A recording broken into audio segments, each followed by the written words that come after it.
Para saudara dan saudari yang Tuhan cintai, selamat pagi dan selamat bertemu lagi dalam Renungan Harian edisi hari Senin tanggal 27 Juli 2020. Mengawali hari yang baru ini, kita hendak mendengar dan merenungkan sabda Tuhan. Marilah sebelum kita mendengar dan merenungkan sabda Tuhan, kita berdoa. Dalam nama Bapa dan Putra dan Roh Kudus. Amin. Allah Bapa yang Maha Agung, semoga benih sabdamu yang kau tanam dalam hati kami menghasilkan buah yang berlimpah-limpah sehingga berwujud sungguh-sungguh dalam hidup kami sehari-hari, berupa iman, harapan dan cinta kasih. Bersabdalah ya Tuhan, kami siap untuk mendengarkan. Semoga sabdamu yang hendak kami dengar dan kami renungkan untuk mengawali hari yang baru ini sungguh menjiwai seluruh kehidupan kami. Terpujilah Engkau Bapa, Putra dan Roh Kudus, kini dan sepanjang segala masa. Amin. Para saudara dan saudari yang Tuhan cintai, sabda Tuhan yang hendak kita dengar dan kita renungkan bersama untuk mengawali hari yang baru ini diambil dari Injil Matius pasal 13 ayat 31 sampai 35. Tuhan sertamu.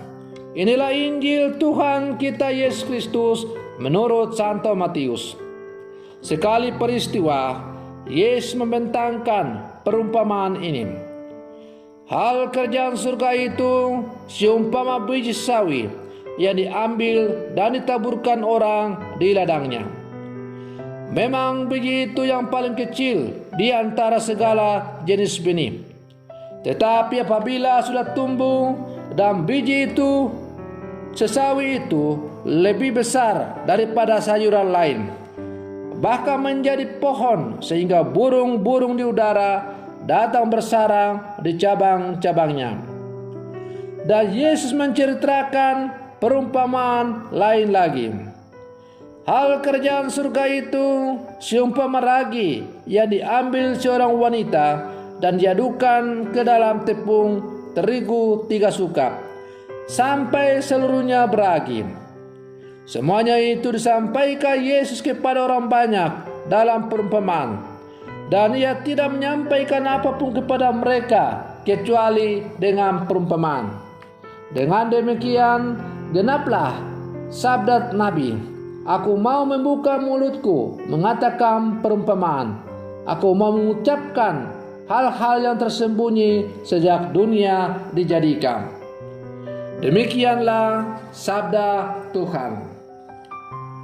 Para saudara dan saudari yang Tuhan cintai, James Bender yang menulis buku How to Talk Well pernah menyebut sebuah cerita tentang seorang petani jagung yang sering memenangkan penghargaan setiap tahun. Suatu ketika, seorang wartawan dari sebuah koran lokal mewawancarai petani itu untuk menggali rahasia kesuksesannya. Wartawan itu bertanya kepada petani ini, bagaimana Anda bisa berbagi benih jagung kepada tetangga Anda, lalu bersaing dengannya dalam kompetisi yang sama setiap tahunnya? Jawab petani itu, tidak tahukah Anda bahwa angin menerbangkan serbuk sari dari jagung yang sudah berbuah dan membawanya dari satu ladang ke ladang yang lainnya? Jika tetangga saya menanam jagung dari varietas yang jelek, maka kualitas jagung saya akan menurun ketika terjadi serbuk silang. Karena itu, saya membantu tetangga saya untuk menanam jagung yang bagus pula. Dengan demikian, ketika angin menerbangkan serbuk sari dari jagung tetangga saya itu, lalu kemudian bercampur dengan serbuk dari jagung saya dan terjadi kawin silang, maka jagung di kebun saya tetap akan berkualitas baik. Petani ini tahu hukum keterhubungan dalam kehidupan. Pesan cerita ini jelas, bila ingin menikmati kebaikan, harus menabur kebaikan itu kepada orang-orang di sekitar kita. Bila ingin bahagia, harus menabur kebahagiaan itu untuk orang lain. Para saudara dan saudari yang Tuhan cintai, kebaikan Tuhan yang dilukiskan dalam bentuk perumpamaan tentang biji sawi hari ini juga harus berdampak luas. Tuhan memulainya di dalam diri putranya Yesus Kristus. Yesus itu ibarat serbuk sari dari kehidupan dunia yang telah menerbangkan kebaikan Bapanya kepada dunia, yang kemudian menghasilkan pribadi-pribadi bermartabat dan unggul, wajah lingkungan hidup yang asri, dan bukan sebaliknya malah dieksploitasi. Gereja dipanggil untuk menerbangkan serbuk sari kehidupan itu di dunia kini dalam kehidupan sehari-hari.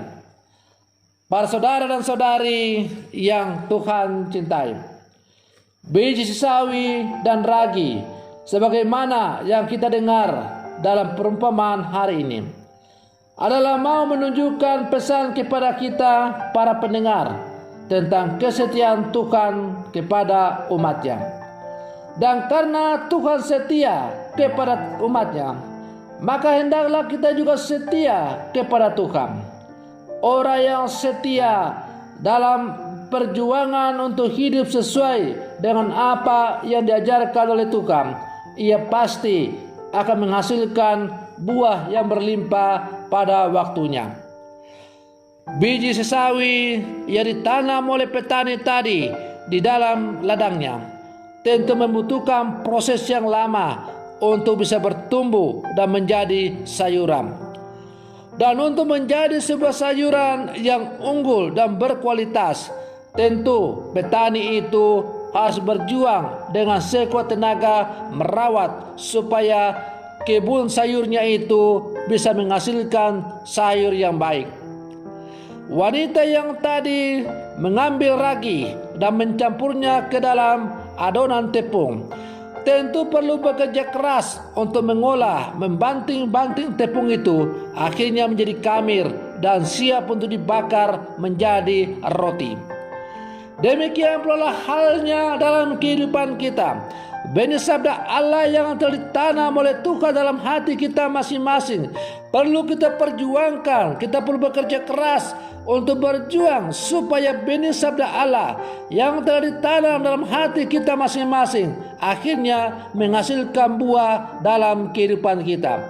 Buah-buah yang dihasilkan oleh benih sabda Allah yang telah ditanamkan oleh Allah dalam kehidupan kita, dalam ladang hati kita, lalu nampak keluar berupa kebaikan, tutur kata yang baik, hidup bersaudara dengan siapa saja. Singkatnya, melakukan apa yang dikehendaki oleh Allah.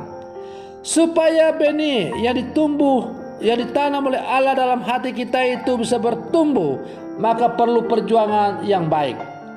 Cara untuk merawat supaya benih sabda Allah yang telah ditanam oleh hati kita itu bertumbuh dan menghasilkan buah adalah misalnya dengan tekun merenungkan sabda Tuhan, dengan tekun mengikuti kegiatan-kegiatan gereja, dengan tekun mengikuti kegiatan-kegiatan rohani, dengan tekun melakukan hal-hal yang dikehendaki oleh Allah. Singkatnya, menjadikan Allah sebagai patokan, sebagai patron dalam menjalani kehidupan ini. Apa yang bertentangan dengan kehendak Allah tidak boleh kita lakukan. Sebaliknya, apa yang dikehendaki oleh Allah itulah yang hendaknya kita lakukan dalam seluruh kehidupan kita. Para saudara dan saudari yang Tuhan cintai, Allah telah menanam benih sabda Allah itu dalam hati kita masing-masing. Pertanyaannya sekarang adalah, maukah kita merawat hati kita supaya menjadi lahan yang subur sebagai tempat bertumbuhnya benih sabda Allah itu? Dengan demikian, benih sabda Allah itu akhirnya menghasilkan buah dalam kehidupan kita, berupa buah-buah yang dikehendaki oleh Allah, yang kemudian dinikmati bukan hanya oleh kita, tetapi oleh sesama kita, bahkan dunia ini. Sehingga dunia yang semakin hari semakin menjauh dari Tuhan, pelan tetapi pasti semakin diarahkan kembali kepada Tuhan oleh berkat buah-buah sabda Allah yang kita hasilkan dalam seluruh kehidupan kita. Marilah kita terus berjuang untuk menghasilkan buah-buah sabda Allah dalam kehidupan kita. Semoga kita semakin layak disebut sebagai murid-murid Yesus. Semoga demikian. Selamat pagi. Tuhan Yesus memberkati.